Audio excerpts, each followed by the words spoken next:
I have worked at Care Carlton for more than 4 years, and when we found out that Care Carlton, Minnesota's only addiction recovery center for women, was on the chopping block, we knew we had to do something. We couldn't just stand by and let this vital resource disappear. We couldn't let our union siblings or patients down, so we took action. We knew we needed to make some noise, big noise. Our first step was to put enormous pressure on state lawmakers. We made calls, we sent emails, made our voices heard in their offices, met with dozens of lawmakers and our union members to take action. And we didn't stop there. We wanted the wider public to know what was at stake. I'm here to express AFSCME's serious concern over the proposal to close 2 addiction treatment facilities in Carlton and St. Peter. Our care program in Carlton exclusively serves women battling addiction. We've been informing dozens of legislators about who we are, our work at MSOP and CARE, and pushing for changes to our pensions and letting you all know about the issues our workers face on the front lines every day. We were devastated that we could face losing our job, all under the assumption that there was no other way to increase psychiatric beds and that we would all just change facilities and start working at MSOP. We also organized a press conference in Carlton, Minnesota to make our voices heard. We had our Council 5 Executive Director Bart Anderson and many of our fellow union members and MAPE union siblings standing in solidarity, and we shared our stories of why this facility needed to stay open and why it's critically important to invest in these services. Our members are some of the hardest working folks that work in this facility, and the care that they provide is critical to these clients. And the closure of Care Carlton is not needed. It's not necessary. And it's a very dangerous game to play for these clients and for these workers' jobs.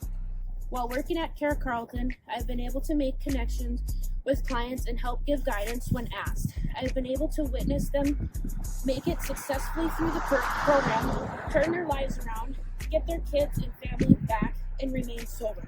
It wasn't just another event. It made huge news all across Minnesota. We got the attention we needed, and suddenly people everywhere were talking about the importance of keeping Care Carlton open. My coworkers and I dearly love our clients and our community, and we were never going to give up, so we made our voices heard. But we didn't stop at just making noise in the media. We knew that real change happens when everyday people take direct action and have the solidarity and strength of the labor movement behind us.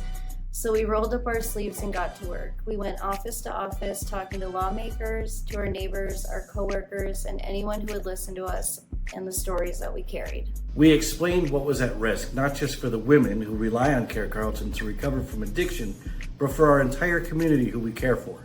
We showed people how they could get involved, signing petitions, to joining rallies, to speaking at the legislature. We built a groundswell of support that state lawmakers just couldn't ignore. And guess what? It worked. Thanks to everyone's hard work, Care Carlton will remain open, continuing to provide critical recovery services for women who need them most. We did this together by raising our voices, standing strong, and never giving up. We've proven that when we stand together, we can accomplish incredible things. We're so proud of my coworkers, the community, and our union for coming together to save this vital resource. This is what direct action looks like. This is what solidarity looks like. And this is what it means to fight for what's right.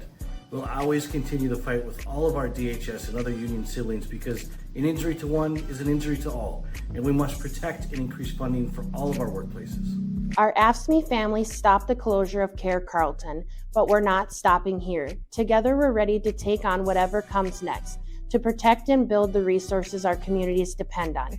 Taking action matters. Being involved matters.